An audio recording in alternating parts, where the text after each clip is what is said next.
дар мактаби рассомии бачагонаи шаҳри Хуҷанд аз фаъолияти пурсамард дар соли хониши 2021-2022 натиҷагирӣ карда шуд. дар чорабинӣ намояндаи вазорати фарҳанги ҷумҳурии Тоҷикистон Озар Орифӣ, муовини раиси шаҳри Хуҷанд Фирӯза Нурлозода, Али Фарҳанг ва омӯзгорону хонандагони ин муассисаи таълимӣ иштирок намуданд.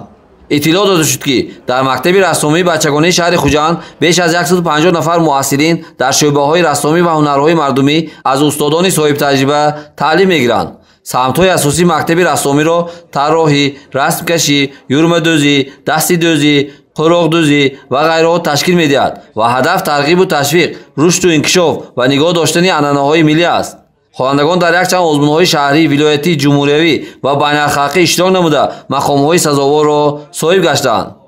муассилини ин мактаб маҳсули эҷоди хешро ба маъризи тамошо гузоштанд, ки меҳмонон бо сабки нигорандагӣ ва тахайюлоти ҳар як асар мароқи тоза зоҳир намуданд.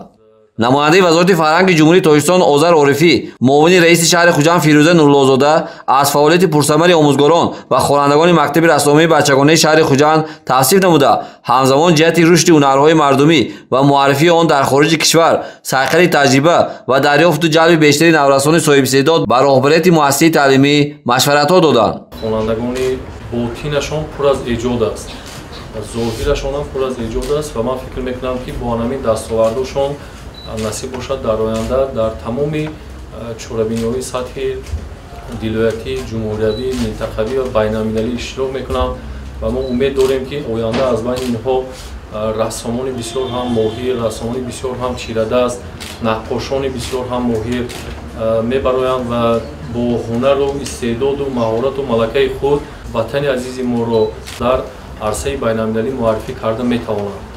сипас ба як қатор омӯзгорон ва хонандагон барои дастовардҳои афзунашон дар ҷодаи иҷодиёт ва фаъолият сипоснома ва тӯҳфаҳои хотиравии мақомоти иҷроии ҳокимияти давлатии шаҳри Хуҷанд тақдим карда шуд.